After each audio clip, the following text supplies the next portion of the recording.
रामू का शहर में एक होटल था। वो हमेशा सोचता कि इन लोगों से किस तरह ज्यादा पैसे कमाए जाए। चिंटू बाहर काम करता था। वो सीधा सादा लड़का था। वो हमेशा लोगों से अच्छे से बात करता।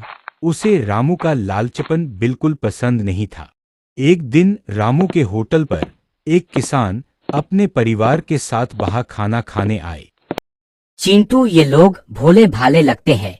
इनकी अच्छे से खातिरदारी करो और बाद में इन्हें बिल 2 गुना बना कर दे देना।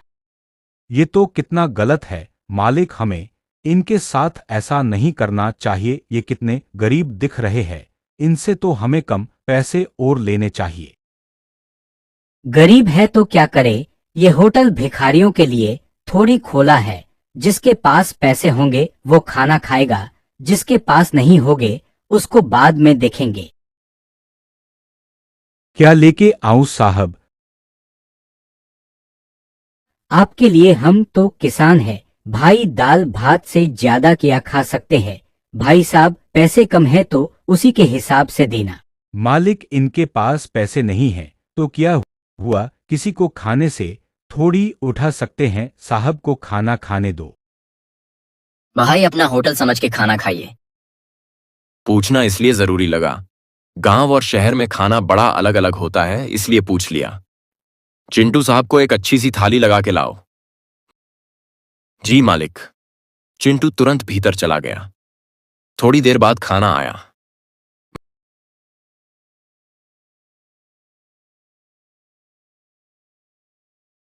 भाई साहब, खाना तो बहुत ही स्वादिष्ट है, दिल खुश हो गया। चिंटू साहब को बिल दे दो।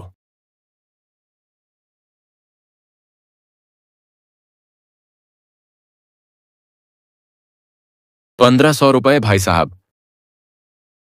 किसान थोड़ा सकपकाया, बोला, मैंने तो पहले ही कहा था, मेरे पास सिर्फ 100 रुपए हैं। इतना बड़ा बिल मैं कैसे भरूंगा? मालिक बोले, तो फिर अपनी कोई कीमती वस्तु यहीं छोड़ दो, जब पैसे हो जाएं तब वापस ले जाना। मेरे पास तो कुछ भी कीमती नहीं है। मालिक की नजर भाभी जी के कानों के झुमकों पर गई। ये जो झुमके हैं इन्हें रख दो, जब पैसे हो जाएं तब आकर ले जाना।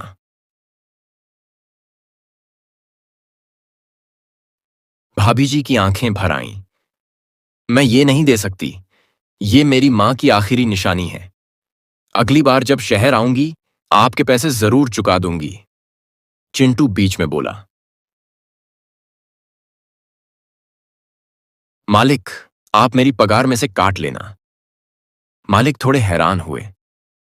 किसान ने भावुक होकर चिंटू से कहा, बेटा, मैं तुझे तेरे पैसे जरूर लौटा जाऊंगा। तूने मेरी बहुत मदद की, धन्यवाद। यह कहकर किसान अपने परिवार के साथ वहां से चला गया। कुछ दिनों बाद एक दिन होटल पर एक साधु महाराज आए।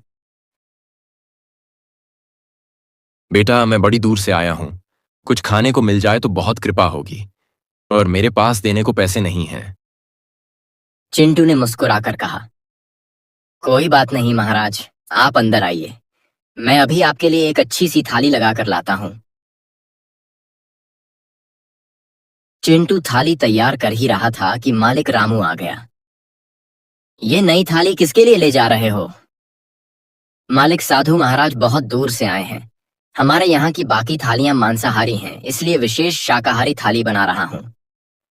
रामू संदेह से बोला, इनके पास पैसे हैं या फिर यूं ही मुफ्त में खिला रहे हो?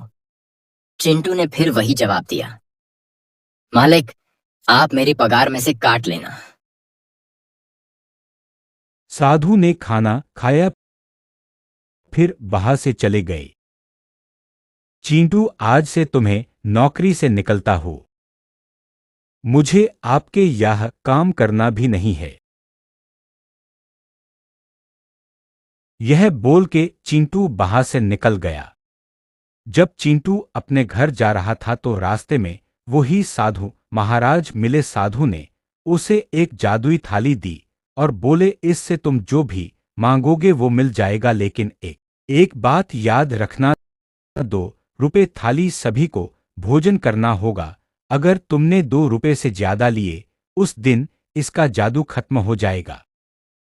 चिंटू ने अपना ढाबा खोला, खुशी खुशी रहने लगा और हर किसी की मदद करता।